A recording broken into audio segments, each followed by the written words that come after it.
మీ ear phones పెట్టుకొని కళ్ళు మూసుకొని ఈ వీడియోని ఫీల్ అవ్వండి. ఇప్పటి నుంచి కొన్ని గంటల్లో మీరు మీ లైఫ్లోనే అన్నిటికంటే ఈజియెస్ట్ పేపర్ రాయడానికి వెళ్తున్నారు. ఈజీయా?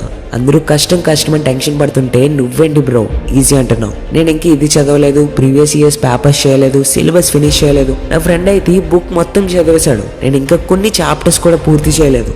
అరే యార్, ఆగు మై ఫ్రెండ్, ఎందుకంత టెన్షన్ పడుతున్నావు? ఎవరిది పూర్తి సిలబస్ ఫినిష్ కాదు. ఈవెన్ టాపర్ అయినా కూడా బిలీవ్ మీ, ఏదో ఒకటి ఎంతో కొంత ఎప్పుడు మిగిలిపోతూనే ఉంటుంది. కానీ ఒక్క విషయం చెప్పనా, తక్కువ చదువు కూడా ఎవరైతే పేపర్ నింపుతారో వాళ్ళని లెజెండ్ అంటారు. అండ్ నువ్వు ఒక లెజెండ్. నువ్వు కొంత సిలబస్ పూర్తి చేసావా, ఏం పర్లేదు. రేపు ఎగ్జామ్లో నువ్వు 100 కాదు 200% ఎఫర్ట్స్ పెట్టాలి. నువ్వు మంచి మార్క్స్ ఎందుకు తీసుకొని రావాలో నీకు తెలుసు కదా. మంచి మార్క్స్ తెచ్చుకునేది మిమ్మల్ని అవమానించిన వాళ్ళని తొక్కడానికి కాదు, బదులుగా మీ రిజల్ట్ చూసి మిమ్మల్ని తొక్కాలనే ప్రయత్నం చేయడానికి కూడా వాళ్ళు భయపడాలి. మిమ్మల్ని అవమానించిన వాళ్ళు సిగ్గుపడేలా చేయండి. ఆ ప్రతి ఒక్క మనిషికి తెలియాలి, ఎవరైతే వీడేం చేయలేడు, తన వల్ల ఏమవ్వదు, తనకి పెళ్లి చేసేయండి. ఈ పిల్లోడు దేనికి పనికిరాడన్నారో వాళ్ళందరినీ మీరు తప్పు అని ప్రూవ్ చేసి చూపించాలి. మీ రిజల్ట్ వాళ్ళ మొహం మీద కొట్టినట్టు అనిపించాలి. అప్పుడే వాగిన ప్రతి నోరు మూసుకుంటుంది. ఎగ్జామ్ ఎండ్ మూమెంట్ వరకు ఎప్పుడైతే టీచర్ వచ్చి పేపర్ లాక్కుంటారో ఆ మూమెంట్ వరకు రాస్తూనే ఉండండి.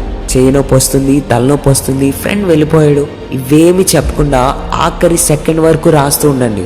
అండ్ ఏదైనా మూమెంట్లో మీకు ఇలా అనిపిస్తే అరే యార్ చాలా ఎక్కువ అయిపోయింది, ఇంకా నా వల్ల కావట్లే అంటే కేవలం ఒకే ఒక్కసారి మీ అమ్మా నాన్నల ఫేస్లో స్మైల్ ఇమాజిన్ చేసుకోండి.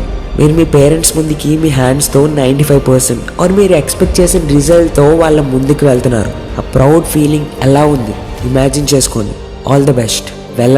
వెళ్ళి మీరేంటో ఈ ప్రపంచానికి తెలిసేలా చేయండి. మీ మీద మీకు నమ్మకం ఉందా? అయితే yes, I believe in myself అని కమెంట్స్లో చెప్పండి. ఎగ్జామ్ టెన్షన్లో ఉన్న ప్రతి ఫ్రెండ్కి ఇది షేర్ చేయండి. రిజల్ట్స్ వచ్చాక ఇదే కమెంట్ సెక్షన్లో మీ రిజల్ట్ కోసం నేను ఎదురు చూస్తూ ఉంటా.